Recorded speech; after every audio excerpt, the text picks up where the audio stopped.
Hey everybody, this is Frank from Frank's Clean Jokes in Athens, Georgia. Hope you're doing well. I've got 5 or 6 dentist jokes, and then I've got a segment on Frank's Classroom about emotional support animals, therapy animals, and service animals, service dogs. Okay, I'm just learning about those things because when I went to the dentist, I believe it was Tuesday, there was a beautiful, gorgeous Great Dane in there that was providing balance for a woman. Okay, so I looked some stuff up.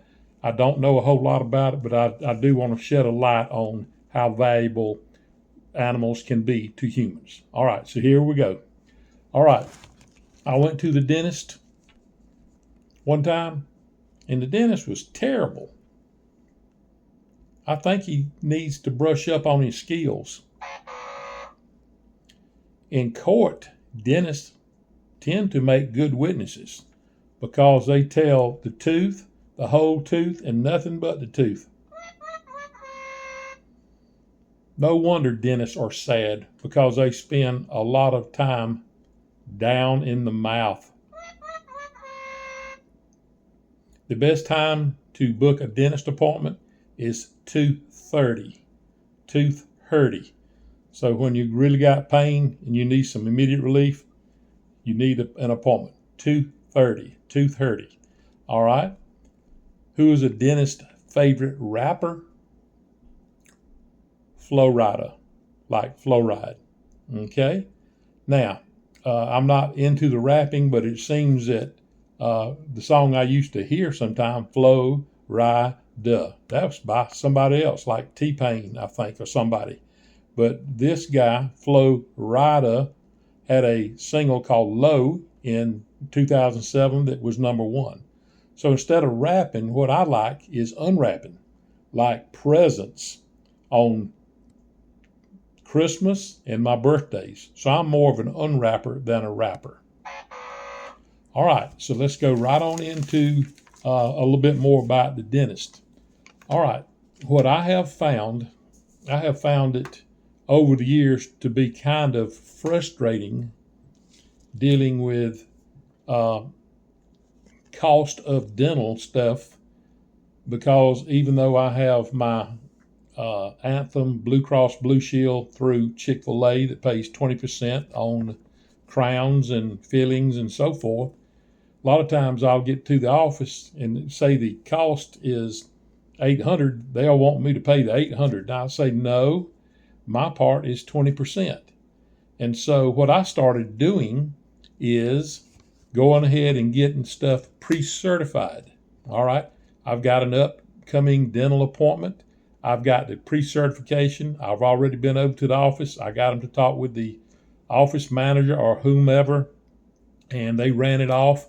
And on May 15th, I'm going to get another crown, and it's going to be my part, my 20%, $352. Okay, so that's what I do. All right, so the cleaning I had Tuesday, the dental hygienist, give a shout out to Miranda. She was absolutely great. She cleaned my teeth really, really well. She knows what she's doing, and she did wonderfully. And I did not do the fluoride treatment, which was going to be another $28, which I guess was not covered. Okay. All right. And I noticed that I quite often have more plaque or whatever right behind my front teeth. And I asked her, I said, is that because people have a hard time getting to that area to brush? And she said, well, that could be part of it. But she said, mainly you have, different salivary glands under the tongue, which is real near that area. And I looked up online, it said calcium and phosphate in saliva lead to quicker calcification of the plaque. And see, it's the plaque that turns into the tartar. All right, plaque, a sticky, colorless film of bacteria, food particles, and saliva. And over time, if it's not removed, it can harden and turn into tartar, all right, which is a hardened mineral deposit. All right, now, the Frank's classroom about the dogs. All right. An ESA is an emotional support animal. The only interaction I'd ever had with it, I remember in Uber, we had some kind of memo about dogs and people who had to have them for emotional support. It was that or either service dogs, one or the other, we had to, by law, allow into our car. But if somebody was going to tell me that they needed to have their dog with them, I always kept a blanket in the trunk. But both times I had somebody that had a dog for emotional support or a service dog or whatever, they had their own blanket and there was no problems whatsoever. All right. So I'm all for that. And the other time was kind of comical in DUI class, and I taught between 400 and 500 DUI classes between 2000 and 2017. One year I taught nearly every week. I ended up with like 50 classes taught that year of 20 hours each. So I worked real hard at it and tried to do a good job and tried to treat my students properly. All right, now, the girl came in on a Friday night with her dog, and my office person had already told me that I needed to allow the dog in, which I would have anyway. So at break, I talked with her a little bit. She says, yes, it makes me more calm and less anxiety, and I need my dog with me. The comical part was she didn't bring the dog back Saturday, Sunday, or Monday. How about that? So maybe she felt comfortable in my class, and but I'm all for that. Okay. So I'm going to have to read a lot of this. An ESA, an emotional support animal, is any animal or pet that can provide emotional and therapeutic benefit to those suffering with emotional disability, anxiety, or psychiatric disability. ESAs are protected by federal law and the Fair Housing Act. Sometimes if you register, if you have your certificate, places like housing with no pet policies, you can keep in some situations, you can keep your pet in those apartments and you cannot be charged a pet deposit. All right? By having a dog, it increases oxytocin, oxytocin, which can cause calmness and contentment.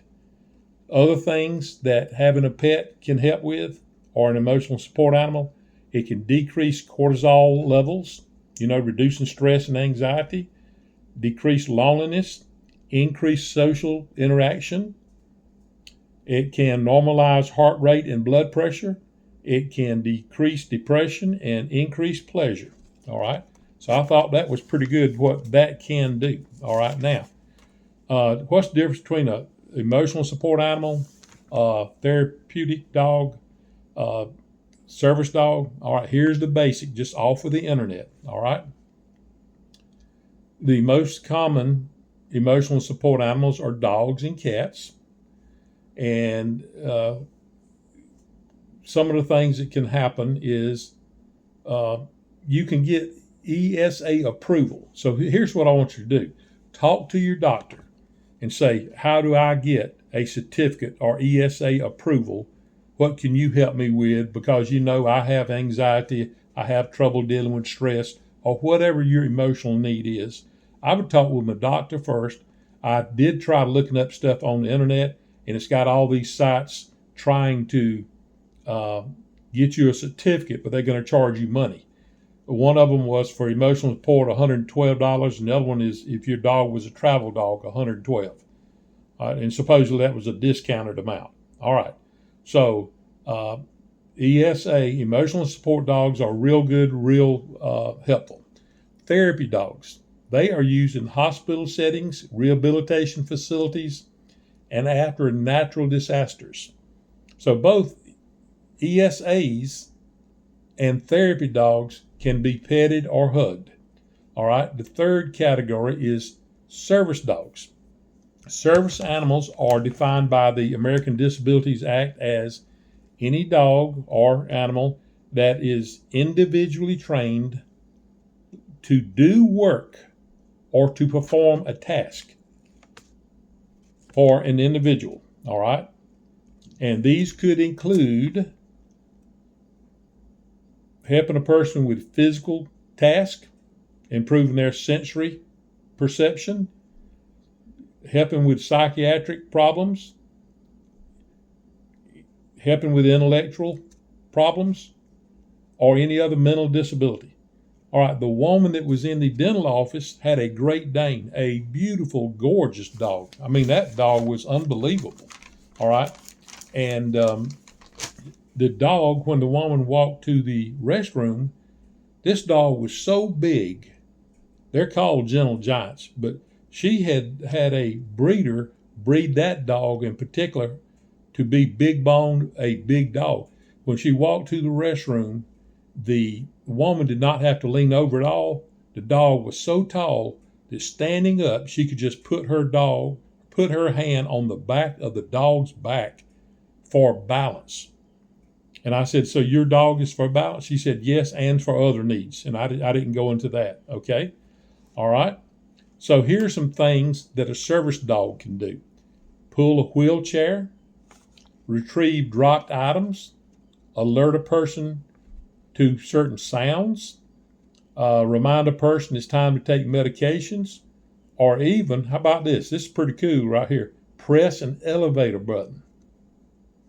All right. Emotional support dogs and therapy dogs are not covered by the ADA, Americans with Disabilities Act. Service dogs are. Some service dogs are really large, like, well, the Great Dane, obviously, but golden retrievers make good service dogs. Labradors make good service dogs. And so there may be some people with service dogs or emotional support dogs that maybe take advantage of the situation. We can't worry about that small percentage of people. In my opinion, if a person gets certified and they have the documentation and they've been to the doctor or been to the medical person and they've got the support and the certification, I'm going to do everything I can to help them. So I really enjoyed talking to the lady. She was from Augusta. She was really knowledgeable about it. And so for it to be a service dog, it has to have a task. Like, what is the task of your dog? What kind of work, what kind of service does your dog provide? So I would look up all that stuff on the internet or go to a pet supply place. Some of the workers in there, like one lady I know here in Athens who washes dogs, she can tell you everything you need to know about any of it. All right. So people at the kennels typically would know, or whoever's in charge would, but talk to your doctor if you need to get some kind of certification to register and whatever. All right. So I love dogs. I've already shown you my shirt before. And y'all take care. God bless. And be kind to your pet. All right. Bye.